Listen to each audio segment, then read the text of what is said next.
একটু বেশি করে মুরগির মাংস রান্না করছি। তো শুক্রবার স্পেশাল মুরগির মাংসের ঝোল লম্বা করে। তো আজকে লম্বা ঝোলে কিন্তু আলু থাকবে না, আলু ছাড়াই মাংসের ঝোল হবে। তো আমি একটু বেশি করে রান্না করছি, একটু বাটিতে করে তুলে রাখবো, কারণ আগামী 2টা দিন আমার খুব কঠিন দিন যাবে, সময় পাবো না রান্নাবান্না করার। আর এই দিক দিয়ে একটু চাপা শুটকির ভর্তা করা হয়েছে। চাপা শুটকিগুলো আগের দিন রেডি করে রাখা হয়েছিল, তো আর সময় ছিল না, 2টা 3টা দিন যা দৌড়াদৌড়ি হচ্ছে। তো আগামী দিন আমার পুরো দিনই পুরো আমি একটু বিজি থাকবো। মেয়ের হচ্ছে স্টাডি ট্যুর, তো সেই উপলক্ষে আমরা পরিবারের সবাই যাব, একটু এনজয় করব। মেয়ের খুশির জন্যই মূলত এটা করা। আর এটা আসলে বাচ্চাদের ডেভেলপের জন্য দরকারও, মানসিক বিকাশ ঘটে। তো আমরা তো এমনিতেই ঘর থেকে বের হই না, তো ভাবলাম যে এটা আসলে মিস করা যাবে না, যতই যা হোক না কেন।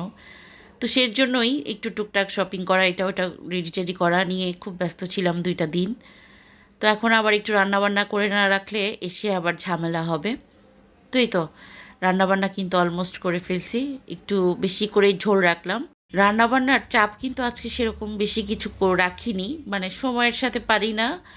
তো যতটা সহজে শর্ট টাইমে রান্নাবান্না করা যায় সেভাবেই করে নিলাম, তাছাড়াও আমার অনেক কাজ বাকি।